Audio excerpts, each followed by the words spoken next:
आप जानते हैं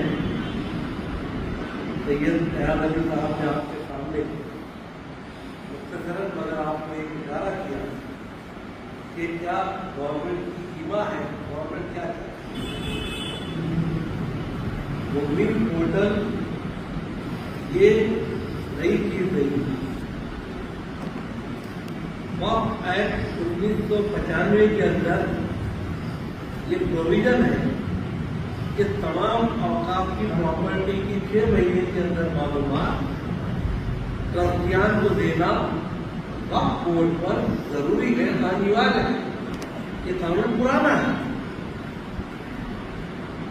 और अगर ना दिए तो आपको बताए 2 महीने से 6 महीने की सजा, क्रिमिनल केस और 20,000 से 1 लाख तक का जुर्माना। ये पहले से मौजूद है।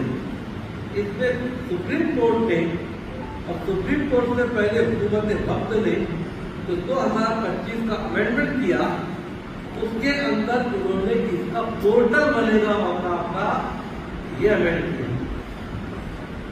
आपने देखा होगा कि हमने उसका विरोध किया कि जब सुप्रीम कोर्ट में पिटीशन दाखिल है, केसेस चल रही है, तो सरकार ने जो पोर्टल का गैजेट निकाला वो नहीं निकालना चाहिए था। एक जनरल लॉ है कि जब तक कोर्ट में केस है तब तक पेंडिंग रखा जाता है, मगर उन्होंने वो निकाल दिया। 2-2.5 महीने सीबीआई खन्ना साहब के पास से मामला चला, फिर गवई साहब ने उसके ऊपर कुछ इंटीरियर ऑर्डर दी, इस पर टाइम चला गया। 6 महीने होते हैं 5 दिसंबर को पूरे। ये जो पोर्टल का मामला है, इसका विरोध करने की वजह ये है कि हिंदुस्तान के दस्तूर में आप किसी एक समाज, किसी एक आदमी को, किसी एक संस्था को धर्म, लिंग, भेद, ऊंच नीच इसके एतबार से भेदभाव नहीं कर सकते। यहाँ सरकार ने भेदभाव की कि सिर्फ पोर्टल बन रहा है वक्फ का, वक्फ प्रॉपर्टी का। सिखों के कोई प्रतिबंधित मंडल का पोर्टल नहीं है, हिंदू भाइयों के मंदिर एंडोमेंट का कोई कोड नहीं है, कोई पोर्टल नहीं है, जैनों का नहीं है, बौद्ध भाइयों का नहीं है, क्रिश्चियन भाइयों का नहीं है। अगर है तो पोर्टल का मतलब आप समझते हैं ना? पोर्टल का मतलब हिंदुस्तान में कहीं से भी कोई आदमी अगर चोपड़ा का बटन दबा के क्लिक करे तो उसके सामने पूरी हमारी मालूमात सामने आ जाए। ठीक है, हम कोई घबराते नहीं उसको, लेकिन हमारा जो विरोध था वो विरोध जो है वो सिर्फ मुसलमानों की वक्त प्रॉपर्टी का पोर्टल क्यों बना रहे? बनाना है तो सबका बनाओ, पोर्टल क्यों नहीं बना रहे? ये बात की मैंने विरोध किया, लेकिन जब सीबीआई गवई साहब के सामने ये मामला आया कि भाई आप पोर्टल को रोको, तो उन्होंने इनकार कर दिया और उन्होंने कहा कि ये मालूमात करना 1995 वक्फ एक्ट के हिसाब से है, इसलिए आपको भरना ही पड़ेगी। अब फिर उसके बाद मुस्लिम फैसला बोर्ड ने फैसला किया कि इनकी नजरें खराब है, इनकी नीयतें खराब है। अब सब तरफ आज एक ही मूवमेंट कर रही है कि उम्मीद पोर्टल भरो, उम्मीद पोर्टल भरो, उम्मीद पोर्टल भरो। ना हम जेल घरों में जा रहे हैं, ना हम और उस जगह जा रहे हैं। हम ये पोर्टल भरने के लिए पूरे जिले में घूम रहे हैं। ईदपुर वालों ने भी बोला, वहां की यात्रा अल्हम्दुलिल्लाह, वहां की जमीन लोगों ने प्रोग्राम रखा। नंदुरबार में कहा था आपके अभी चोपड़ा में होगा, झारखंड में होगा, उसके बाद यावर वाले हैं, उसके बाद आपके हिरनपुर वाले हैं। हम कंटिन्यू सब तरफ घूमकर हमने इस काम को हाथ में लिया है कि भाई उम्मीद पोर्टल पर 5 दिसंबर, हालांकि 2 पिटीशन दाखिल हुए, एक अवेशी साहब ने किया, एक मुस्लिम पर्सनल बोर्ड ने किया, जब इसकी मुद्दत बढ़ाई जाए। हमारे सुप्रीम कोर्ट के जज ने कहा कि हम आपका ये एप्लीकेशन एडमिट कर रहे हैं, लेकिन मुद्दत बढ़ाएंगे इसकी गारंटी नहीं। ये अल्फाज है। हमने निवेदन दिया कलेक्टर के पास और राष्ट्रपति और वजीर आजम से हमने ये मेमोरेंडम देकर डिमांड की कि 2 साल इसका बढ़ाया जाए, क्योंकि इसके अंदर पूरे लाखों 8 लाख के ऊपर पूरे ट्रस्ट की मालूमात भर ली है। इस तरीके से आज ये पोजीशन हम यहाँ पर आए। ये उम्मीद पोर्टल के पहले मैं आपको बता दूं, अब हमने जैसा कहा तैयार करके कि हमने आज से 6 महीने पहले जिले के मैक्सिमम ट्रस्टियों को बुलाया। 404 ट्रस्टी आए, दोपहर सुबह का उनको चाय बिस्किट और दोपहर का खाना भी हमने खिलाया। और वहाँ के जो मुख्यमंत्री साहब हमारे जो आज आने वाले थे, लेकिन कुछ वजूहत की वजह से उनका कैंसल हुआ, तो उनको हमने बुलाया और शौक लिया कि भाई चेंज रिपोर्ट हमारी नहीं है, हम 5 साल में इलेक्शन लेते नहीं, पहली चेंज रिपोर्ट मंजूर नहीं हुई तो दूसरी कहाँ से होगी। चेंज रिपोर्ट मंजूर होने के लिए रुकने की जरूरत नहीं होती है। 5 साल हो गए, आप अपना इलेक्शन लीजिए, जो ट्रस्टी है वही रहते हैं, नहीं आते हैं कोई भी आता है वो वापस भेज दीजिए, तो मंजूर नहीं होना होते रहेंगे, उसकी वजह से इलेक्शन होने की जरूरत नहीं। ऑडिट में हम लोग मार खा जाते हैं, हम ऑडिट नहीं कर पाते। आखिर में मैं आपको सवाल जवाब के मौके में जो कुछ भी आपके दिल में सवाल होगा, जो कुछ भी अल्लाह ने नॉलेज दिया कोशिश करेंगे, नहीं समझ में आएगा वकील से पूछेंगे। जहाँ भी हमारा सैयद साहब के साहबजादे माशाअल्लाह अच्छा काम कर रहे हैं, कंप्यूटर के अंदर हमारे दोनों भाई नौजवान ये भी अपनी खिदमत अंजाम दे रहे हैं। और एक हमारे जलगांव के एडवोकेट राफे यजदानी, ये भी इससे वाकई काम करते हैं, उनकी भी सर्विस फ्री ऑफ चार्ज आपको कार्ड लेके जाएंगे। कोई कानूनी नुक्ता अगर आपको यहाँ के लेवल पर अगर समझ नहीं पाता है, आप उससे समझना चाहते हैं, कभी भी फोन लगाएंगे, वो आपको उससे सलाह देंगे कि उन्होंने भी हमारे पास कार्ड दी, कोई फीस वगैरह नहीं है कि वो फीस लेके और फिर बात करेंगे। 2025 का जो वक्त अमेंडमेंट बिल आया है, कानून बन चुका है, मैं जानना चाहता हूँ जो प्रश्न उसके लिए क्या चाहिए। जहाँ की निवेदन दिए कि जहाँ पर धरना दिया गया हुआ है, मेमोरेंडम भेजे गए, वेरी गुड, ये आपको कंटिन्यू करना है। जैसे हमने जलगांव में क्या किया, जितनी बिरादरियां है हमने उनकी मीटिंग बुलाई और हर 2-3 दिन आए एक बिरादरी का निवेदन, एक बिरादरी का निवेदन, और उसकी कॉपी लेकर स्पीड पोस्ट से गवर्नमेंट ऑफ इंडिया की हमारी राष्ट्रपति और वजीर आजम दोनों को भेजकर उसकी कॉपी अपने सवाल करें। इसमें हैमरिंग कर दी। अगर आप एक मरतबा करके बैठ जाएंगे मसला हल नहीं होगा। हम ये भी बोलेंगे बैठ लेके निकलो और शुरू कर जाओ, निवेदन देके मगर उसको कार्रवाई भी है। हमारा डिमांड कंटिन्यू रखना है, ये डिमांड कंटिन्यू रखना बहुत बड़ी साजिश के तहत अमेंडमेंट हुआ है। आप सिर्फ एक दिन जेल भरो करेंगे उससे मसला होगा नहीं। आपको मुसलसल अमन के तरीके से अपने समाज की अमन अमान को कायम रखते हुए, शहर के वो लोग जो संविधान प्रेमी है, शहर के वो लोग जो गैर मुस्लिम हमारे सेक्युलर भाई है, आप भले ही उनकी तादाद कम हो लेकिन उनको साथ में लेकर इस लड़ाई पर कंटिन्यू लड़ना। एक दिन से काम होने का नहीं है। हमारे सब बिरादरी की तरफ से 2-3 दिन के बाद, और इससे तस्वीर करो, 4 मेले बांटकर व्हाट्सएप पे जितनी तस्वीर होती उससे डबल इसकी तस्वीर करो। हमने निवेदन दिए, ऐसी हमारी डिमांड है, हमारा ऐसा है, ये कंटिन्यू चालू रहना चाहिए। अब हमने जो कोऑर्डिनेशन कमेटी बनाई है आपको बता दें, इसमें कोई मतलब कोई एक पर्टिकुलर ग्रुप एक जमात नहीं है। हर जमीयतुल उलमा के दोनों ग्रुप, सुन्नी जमात के तमाम लोग, उलमा काउंसिल के तमाम लोग, ये सारे लोगों को हमने साथ में लेकर काम शुरू किया है ताकि हमारे अंदर इत्तेफाक भी दिखे। और अलग अलग मकसद के हो सकते हैं लेकिन मकसद का झगड़ा नहीं है।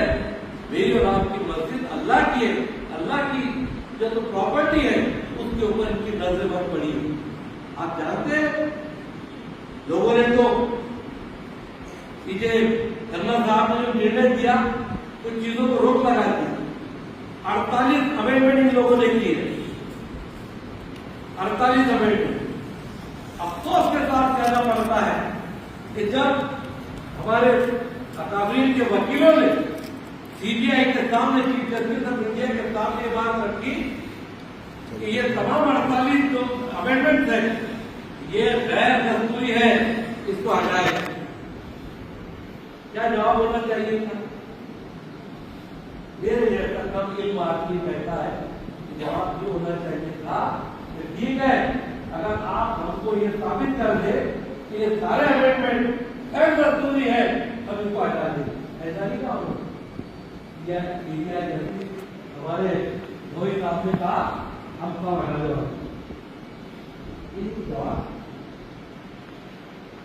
और जो कुछ भी अमेंडमेंट हुई है, धर्मा साहब ने जो 5-6% पे रोक लगाई उस वक्त भी, और गवाई साहब ने जो कुछ रोक लगाई, सिवाय कलेक्टर के पावर खत्म करने के एक भी चीज हमारे फेवर में नहीं।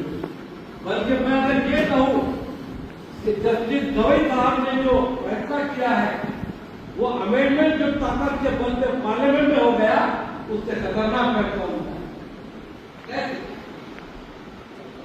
एक रोक लगाई थी कि भाई वॉक बाय यूजर, अभी उसको खात्मा था, लेकिन उसको कंटिन्यू करते हुए गवी साहब ने क्या कहा, वॉक बाय यूजर में जो पहला रोक लगी वो कायम रहेगी, लेकिन जो रजिस्टर्ड ट्रस्ट है सरकारी जमीनों पर जिनके पास में रजिस्ट्रेशन है वो ठीक है, नया तो रजिस्ट्रेशन वॉक बाय यूजर का नहीं होगा। वॉक बाय यूजर का मतलब 100-200 साल से हमारे गाँव हमारे अफराद की प्रॉपर्टी हम ईदगाह, कब्रस्तान, खानका, दरगाह और कब्रस्तान और मस्जिदों के लिए कर रहे हैं। अगर उसके कागजात गवर्नमेंट के पास के हमारे पास नहीं है और रजिस्टर नहीं है तो सरकार जमा हो जाएंगे नए रजिस्ट्रेशन की। इन्होंने रोक लगाई गवई साहब, पहले वाले जज ने ऐसे हो पूरे उसको लगा दी। 5 साल का प्रैक्टिशनर होना, अरे जो मुसलमान है मुसलमान दे सकता है कानूनी तरीके से शराब पीने वाले मुसलमान को क्या कब्रिस्तान में गाड़ी नहीं देंगे? हाँ, कोई नमाज नहीं पढ़ता तो क्या उसको आप कब्रिस्तान के अंदर ईदगाह में आने नहीं देंगे? कानूनी तौर पर मुसलमान है, जिसने कलमा पढ़ लिया, हुजूर पर ईमान ले आया, वो मुसलमान है। लेकिन क्या कहा, 5 साल तक प्रैक्टिस जो रहेगा मुसलमान, मुझे 5 साल तक नमाज पढ़ता के रोजा रखता के ये करता के वो करते का मजाक बना कर उस पर रोक लगाई करना साहब ने। और गवाई साहब ने क्या किया, उस रोक को कायम रखा। साहब ने 2 लाइन डाल दी। क्या डाली साहब ने? इसके ताल्लुक से स्टेट गवर्नमेंट रूल बनाएगी। बंदे वो स्टेट गवर्नमेंट जो है क्या रूल बनाएगी उसको समझने की बात। जो हमारे ताल्लुक से कोई मोहब्बत नहीं करती, होना ये चाहिए का फैसला कोई 5 साल का प्रैक्टिस करने की जरूरत नहीं है। कि मुस्लिम वो अपनी प्रॉपर्टी वक्त कर सकता है। ये कानून है 1995 के कानून के हिसाब से यही होना चाहिए था, लेकिन फैसला वैसा नहीं आया। एक और कमाल की बात कि 22 सभासद होते हैं सेंट्रल वक्फ काउंसिल में दिल्ली में, और 11 सभासद होते हैं 32 हिंदुस्तान के मुख्तलिफ वक्फ बोर्ड में, महाराष्ट्र का, बिहार का, अलग अलग। पहले उसको रोक लग गई क्योंकि कानून जो अमेंडमेंट हुआ उसमें धर्म की बात का कोई नाम नहीं आया, तो ऐसा मालूम हो रहा था कि सब मिला के ये मेजॉरिटी में रहेंगे, मुस्लिम कम आएंगे। उन्होंने खन्ना साहब ने इससे लगाया, गवाई साहब ने इसमें को कायम रखा, लेकिन क्या डाला उसके अंदर बांटोली। क्या बांटोली? 22 में से 4 नॉन मुस्लिम रहेंगे सेंट्रल काउंसिल में और 11 में से 3 नॉन मुस्लिम रहेंगे स्टेट वक्फ बोर्ड में। ये कोई इनके बाप की तरफ से फसाद नहीं है। आर्टिकल 26 स्कूल का दस्तूर हर धर्म के मानने वालों को अपने अपने धर्म के आधार पर चलाना, देख रखना, उसकी तरक्की करना उसका अधिकार देता है, जिसके तहत हमारे सिख भाइयों का प्रतिबंधन बढ़ना है, हमारे हिंदू भाइयों का मंदिर टूर्नामेंट बोर्ड है, जैनों का है, क्रिश्चियन का है, बौद्धिस्ट का है, उसमें कोई नॉन सिख नहीं जा सकता, हिंदुओं के अंदर नॉन हिंदू नहीं जा सकता, जैनों के अंदर नॉन जैन नहीं जा सकता, क्रिश्चियनों के बोर्ड में क्रिश्चियन के अलावा कोई नहीं जा सकता। तो वक्फ बोर्ड के अंदर 11 दिन का क्या मालूम रखता है। और आगे बता दूं, कुछ लोगों ने बोला मेजोरिटी दे दी, 22 में से 4 जवाब दिया, बंदे नॉन मुस्लिम 18 तो अपने हैं बोले दिया भाई, अपन मेजोरिटी में हो गए, बाजी बच गए, खुशी का इजहार हो गया, सुप्रीम कोर्ट जिंदाबाद। और 11 में से 3 रहेंगे तो 8 तो अपने। जरा सोचिए भाई, होने का मकाम है वो 22 और ये 11 पूरे के पूरे गवर्नमेंट अपने पसंद के लोगों को अपॉइंट करेगी, इलेक्शन खड़ा, नो डेमोक्रेसी। और पहले जो बोर्ड बनता था कैसा बनता था, मुतवल्लियान के गढ़ से इतने लोग आएंगे, एमएलए के गढ़ से इतने आएंगे, खासदार के गढ़ से इतने आएंगे, इस तरह से इलेक्शन लेकर इलेक्शन दस्तूर की जान है जमहूरियत की, ये डिक्टेटरशिप चलाकर अपनी पसंद के लोगों को वहां बिठाएंगे। मैं पूछना चाहता हूं, आपको ले जाएगा है क्या? नहीं, वो उन लोगों को लेंगे जो आने से 70 में क्या, ये उन लोगों को लेंगे जो उनकी चर्चा भी नहीं करने वाले, और वो हमारे हिंदू भाइयों से ज्यादा हमारे लिए खतरनाक है, जैसे रिजवी का मामला ऐसे बिठाएंगे वो। क्या हम मंजूर है? हमको कुछ चर्चा करनी पड़ेगी ना, इधार करना पड़ेगा ना। और हम तो बोलिए ना 15 लोग जाके बात किया, अपनी बात बोलिए, डेमोक्रेसी है। अगर नई बड़ी सभा हो सकती है, छोटी छोटी सभाएं लीजिए, जो जानकार उनको बुलाइए, उनके एड्रेस करवाइए, लोगों को बताइए कि अमेंडमेंट क्या हुआ है, कोर्ट के फैसले क्या हुए हैं। मैं बहुत अफसोस के साथ मेरा दिल दुखता है जब मैं ये सोचता हूँ कि कई लोग जैसे अकोट अकोला के पास के लोग हैं, मैंने उन नौजवानों से पूछा कि भाई तुम्हारे यहाँ पे आवाज का क्या चल रहा, मुझे कुछ मालूम ऐसे होगा बताइए। हम अगर आवाज नहीं उठाएंगे तो कैसे मामला होगा? ये सारी चीजें समझने के लिए, क्योंकि अभी वक्त नहीं है, फिर कभी इंशाल्लाह आएंगे अगर वक्त मिला, आपको अरेंज किया तो। लेकिन लोकल लेवल पे आप हर हफ्ते में 1-2 मेमोरेंडम जारी करें। बहुत से लोग क्या होते क्या आ रहा मेमोरेंडम से, की तस्दीक कीजिए भाई, तस्दीक कीजिए। वो तो चाहते कि मुसलमान रास्ते पर पत्थर मारे, बाटली मारे और पुलिस की गोलियां है, वो चाहते। और हमारे बच्चों क्या लगता, मजा नहीं आ रहा, बुढ़े बुढ़े बोले तो दांत फोड़ो, गाना तोड़ो, ये करो, बिल्कुल भी नहीं। और सिर्फ का ऐलान है, तशद्दुद के साथ अगर कोई मूवमेंट को करता है तो घर पर बैठे उसको आने की जरूरत नहीं। आप समझ लें क्या बात? तो क्या चाहते हैं, हमारे बच्चे रास्ते पर आए, होली खाने की तैयारी दिखाए, क्योंकि घर बार तो जब आ गए।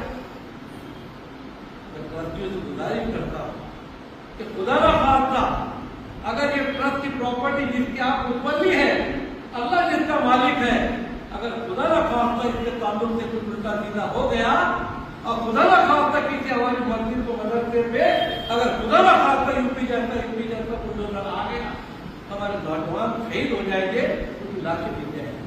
खुदा ना उस वक्त के लिए बचाइए अपना, खुद भी बच्चे जेल में जाने, खुद भी बच्चे यात्रा होने, और अपने बताइए कोई डरने की जरूरत नहीं है। ये पोर्टल पर भरने के लिए आसान तरीका है, घबराने की जरूरत नहीं है। सिर्फ आपको जो मालूमात दीजिए, जैसे कि मैं आगे बताऊंगा, मैंने इन दोनों नौजवानों को बताया, माशाअल्लाह उनकी काफी अच्छी पकड़ है, इनका बच्चा वकील है, बहुत से लोग जानकार है, इनको मालूमात है। ये सारी चीजें समझिए पहले आप कि हमारे साथ हो क्या रहा है। लिमिटेशन एक्ट जो जमीन का काम करते हैं उनसे पूछिए, 1963 का लिमिटेशन एक्ट जो है वो इसको लागू नहीं था हमारे ओरिजिनल एक्ट में 1995। अभी उन्होंने क्या किया, लिमिटेशन एक्ट लगाया। लिमिटेशन एक्ट का मतलब क्या होता है, 12 साल तक के जो प्रॉपर्टी किसी के कब्जे में है, वो अगर उसके ऊपर कोई मुकदमा या कोई कानूनी कार्रवाई नहीं कर रही है तो वो उसकी हो जाएगी। नया अमेंडमेंट। अब दूसरी तरफ क्या मजाक किया, आपको लिमिटेशन एक्ट। पहले ये था कि अगर 50 साल के बाद में किसी बच्ची के नीचे कब्र निकली, फिर खानदान निकली, फिर मस्जिद निकली, तो उसको वक्त में डाला जाता है। अब वो खत्म कर दिया। और कैसा मजाक है कि 100 साल से अगर कागज पत्थर नहीं है, और हमारे बुजुर्गों ने हमें कुछ वक्त दिया हुआ है, कागज पत्र नहीं है, हमारे कब्जे में 100 साल के हैं, कुछ छीन ले रहे हैं, 12 साल वाले को मालिक बना बोले लिमिटेशन आदमी हो। बहुत प्यारी वाली बात बताता, माही की जमीन खरीदते क्या फॉर्म वाले खरीदते? खरीदी नहीं होती। अगर महारी की जमीन आपने खरीदे, 10-20 साल के बाद उसका बच्चा केस करे, आपकी खरीदी के अंदर उसकी जमीन वापस मिलती है, बराबर है। आप आदिवासी जमीन खरीदते, उनको लिमिटेशन एक्ट लागू नहीं है। जब उनको लागू नहीं है तो हमको भी लागू नहीं है, तो उसको बदलने की जरूरत क्या है? सोचिए थोड़ा, कितनी बदमाशी कर रही, कितना थोड़ा मापदंड हमारे लिए जब इस्तेमाल किया जा रहा है। ये सारी बातें कहने का मतलब सीओ मुझसे बोलना जरूरी है, मेहरबानी नहीं है, दस्तूर की रूप है। क्योंकि जो मजहब का ट्रस्ट है, जो मजहब का कोड है, अगर उसके मजहब का जानने वाला ऑफिसर नहीं बैठेगा, पम्मन बिठा देंगे, तो क्या मालूम कि इस्लाम की मालूम क्या है। लेकिन क्या करा अमेंडमेंट में? पहले कंपल्सरी था सीओ मुसलमान होना, अब क्या कर दिया कि वो मुसलमान नहीं होना चलेगा। सीजे जस्टिस साहब ने उस पर स्टे लगाया, खन्ना साहब, गवाही साहब ने क्या किया, वो स्टे को हटा के क्या हुकूमत कोशिश करे कि ज्यादा मुसलमान रहे तो अच्छा है, मुसलमान रहे तो अच्छा, तरजीह देने की बात कर रहे हैं। हमारे संविधान के राइट तो ठीक ले रहे हैं हमारे, ये सारी चीजें अतिदारी ग्रामीण बहुत गौर करने के लिए तफसील गुफ्तगू का मौका नहीं है, और फिर कभी आपको आगे समझाएंगे, बताएंगे कि ये बहुत बड़ी साजिश कर रही है। एनआरसी में काम धंधे से लगा दिए, सीए के काम धंधे से लगा दिए, 3 तलाक में लगा दिए। मैं समझता हूँ अल्लाह का करम है कि जितना सताएंगे इंशाअल्लाह ताला वो भी उतना जाता है। सब पड़े थे आराम से, हिसाब हो रहा है, हो रहा चल रहा, कोई कुछ नहीं रहा था, भरोसे में चलता। लेकिन अब भरोसा नहीं, कागज पत्र क्या है, किसी के पास बैंक अकाउंट नहीं है, आज जाके बैंक अकाउंट, तो ये नहीं पूछा हुआ है पोर्टल पर कि आपने कब खोला, बैंक अकाउंट है डाल दीजिए, आप खोल लीजिए, कोई मसला नहीं। ऑडिट है, हर साल का ऑडिट है, नहीं है पुराना साल का, 3 साल का, 4 साल का, 22, 23, 24, 25 का पूछा है। 3 साल का ऑडिट सब ले जाके 2 दिन के अंदर सीए करके देता है, पैसे दे दो, ऑडिट मिलेगा, उसका आंकड़ा उसमें डाल दो। 3 साल का भी नहीं है, 1 साल का है कोई भी, वो डाल दो, आपका पोर्टल आगे चलेगा। ये सारी चीजें अब इसलिए बता रहे कि लोग घबरा गए। आप बहुत से मुखबरियों को ऐसा लगा कि भाई बच्चे इन्फॉर्मेशन मांग रहे हैं, तो बोले कि अपोजिशन पार्टी से उनको निकाले मिल जाएगी, उनकी गलत से भी दूर की। आप अगर मुखबरी 20 साल से है और आपकी बॉडी आपको और पार्ट करा देना चाहिए, बिल्कुल आप रहिए, लेकिन हर पार्ट का हमें इलेक्शन बनता है। हालांकि इसके अंदर अभी इलेक्शन का कोई भी कॉलम नहीं है, लेकिन 5 साल में इलेक्शन लेके आप एक रिपोर्ट भेज दीजिए। एक रिपोर्ट एक प्रोसीजर है, इलेक्शन इंपॉर्टेंट है। जिस दिन से इलेक्शन होता वहां से बॉडी को काम करने का इख्तियार दिया गया है। हमने क्या किया कि जो पोर्टल के ऊपर जा रहे हैं तो कागज कौन से लगेंगे वो पहले से बना दिया। जलगांव का मुस्लिम कब्रिस्तान जिसका ट्रस्ट है, हमने उसके पूरे डॉक्यूमेंट इस पे नोट किए, और ये देखने के बाद हर ट्रस्टी, हर मस्जिद का जिम्मेदार इसके हिसाब से अपने कागज पत्र बना ले, पोर्टल पर जाइए, इंशाअल्लाह आसानी से आपका मसला हल हो जाए। जो उसमें तकलीफें हैं उसको दूर करने के लिए हमारे भी नंबर है, यहाँ के वकील भी हमारे सीए साहब के साथ आते, कुछ जानकार लोग भी और है। हम जो एड्रेस देंगे आपको, एक कार्ड देंगे, इनको भी आप लगाइए। कोई नहीं मिलता है तो 24 ATM कार्ड आपके अकाउंट, हमें फोन लगाइए, आपको कुछ मदद कर सकते इंशाअल्लाह करेंगे। इसके अंदर जो मालूमात भरनी है मैंने दोनों नौजवानों को बता दिया, अल्हम्दुलिल्लाह उनको काफी समझ में आ गया। कुछ चीजें अंदर आ सकती थी वो भी दूर हो जाएगी, मुझे पूरी गारंटी है। पूरे जिले की बात तो छोड़ दीजिए, जोगबड़ा में एक भी जमीन तलाक पर नहीं, चाहे दरगाह हो, ईदगाह, कब्रिस्तान हो, मस्जिद हो, मदरसा, आपने कुछ धंधनुदारी करार के लिए बैठे हर एक बुजुर्गों ने हमारे उसकी खरीदी की भी है। तो वक्त है, डेडिकेशन है, जीत पर नहीं है। जीत के कॉलम छोड़ दीजिए, नो डालिए। वाकिफ उसकी इन्फॉर्मेशन बाकी है। तो वाकिफ अगर बताते आप तो वाकिफ का मतलब जिसने अल्लाह के नाम पे वक्त किया। तो ऐसा मेरे ख्याल से ऐसा कोई एक आदमी नहीं होगा जिसने मस्जिद की जगह वक्त कर जैसे जमा करके बुजुर्गों ने आपस में किया होगा। तो वाकिफ के कॉलम में अगर आप वाकिफ का नाम नहीं डाल रहे, अब है नहीं तो कागज डालेंगे तो फोटो आगे चल नहीं रहे। अपने पुनः उनकी जिम्मेदारों को बोल रहा है, उन्होंने रास्ता बताया तो आपको बता रहा हूँ। बोले कोई भी पार्टनर साथ पहले का कोई इंसिडेंट होगा तो उसकी मालूमात भर दो और आगे उसके डिपेंडेंट उसकी औलाद कितनी क्या है वो भरने की जरूरत नहीं है। मैंने समझाया जितना इसके ऊपर रेड स्टार है, लाल स्टार जो कॉलम में है वो भरना नागुज़ीर है, अनिवार्य है, उसको भरना ही पड़ेगा।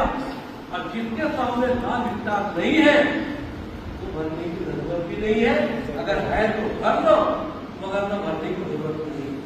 इसमें आपको जो लैंड रिकॉर्ड का देना पड़ेगा, कोई भी यहाँ पर काम करने वाला, कोई काम करने वाला, कोई भी सिविल इंजीनियर हमारा बच्चा उसको अपनी प्रॉपर्टी के कागजात बनाइए, वो आपको एरिया निकाल के देगा, वो एरिया के अंदर फिटना है। एकड़ का लिखना एकड़ लिखिए, लेकिन वो 25 स्क्वायर फीट है तो 25 स्क्वायर फीट लिखे जाएगा और एकड़ उसको पॉइंट में डाल के आपको निकाल देगा। उसके बाद में इसका लोकेशन भी नहीं है, किधर से किधर कितने फुट है, किधर से किधर कितने है, कब्रिस्तान के बाजू में क्या है, कौन सा पता है, कौन सी गली है, कौन सा मोहल्ला है, आपकी म्यूनसिपालिटी का नाम, आपके गांव के अंदर वार्ड का नाम, ये सब भरना है। कोई चीज ऐसी नहीं है जो मुश्किल में डाले। बहुत से लोगों को गलत फहमियां हो रही कि चेंज रिपोर्ट नहीं है कैसे भरेंगे, बैंक अकाउंट नहीं है कैसे भरे, बोल लीजिए बैंक अकाउंट, चेंज रिपोर्ट बाद में करना, आज चेंज रिपोर्ट कुछ भी नहीं आ रहा। तो मेरी गुजारिश है आपसे इसको हल्के में मत लीजिए, इनकी नीयत अच्छी नहीं है। अल्लाह ना करे अगर वो 5 दिसंबर के आगे मंजूर नहीं दिए तो फिर 6 महीने आपको ट्रिब्यूनल में मिलते हैं। लेकिन ट्रिब्यूनल में आपको साबित करना पड़ता है कि वजह क्या है जो आपने 6 महीने में नहीं बढ़ी, और अगर वजह उनको नहीं बढ़ी और रिजेक्ट कर दी तो जुर्माना और दे, और जो डिफॉल्टर हो जाएंगे वो ट्रस्टी दोबारा उस अदालत के ट्रस्टी बन नहीं सकते। अपार्ट फॉर राइट जिंदगी भर आप बदले ये चीजें हमने आपको बताई है। मैं शुरुआत देता हूँ उनके लिए कोई सवाल किसी भाई के दिल में हो, भाई दिल में पार्टी भी दे रहे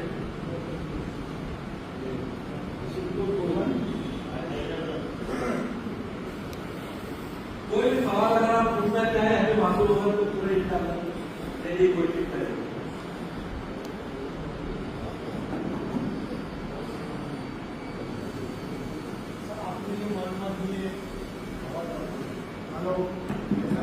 नजदीक करो अंकल। आपने जो मालूमात दी उसके अंदर मस्जिद की जो प्रॉपर्टी है आपके इलाके के ऊपर है, बाकी आपके ताबे में नहीं है, उसका कैसा मालूमात देना? बहुत अच्छा सवाल है। इसमें कॉलम है इन्वेस्टमेंट का। हाँ, इन्वेस्टमेंट के कॉलम का मतलब बहुत से गलत है कि इसी तरह से आपने कुछ इन्वेस्टमेंट आपका हॉबी को बाधा नहीं। जैसा आपका 2000 का प्लॉट है ना, आप उससे ही बताइए, और अगर तो जैसे मिली जगह उससे छोड़ दीजिए। अपने ताबे में नहीं है ना, अपने ताबे की जगह अपनी प्रॉपर्टी की जगह किसी ने इन्वेस्ट की है उसकी मालूमात दीजिए। और ये जो है हमारी बड़ी मस्जिद की जो है 10-12 दुकानें हैं और वो पूरे कारीगरी कम से कम 70-75 80 साल के। और उनका ये कहना है कि ये वक्फ बोर्ड और ये तुम्हारा सेंट्रल कमीशन से पैदा नहीं हुआ था, हम सबसे वो भारी पड़ी बराबर। फिर सुप्रीम कोर्ट ने नया आदेश दिया कि वो जो पिछले है अगले है ये 1995 के हिसाब से आज जो है तुम अतिक्रमण धारा है, तो वो तहत हमने वक्फ बोर्ड के मस्जिद से ट्राइब्यूनल के अंदर वो केसेस दाखिल करेंगे। ये प्रॉपर्टी को कैसा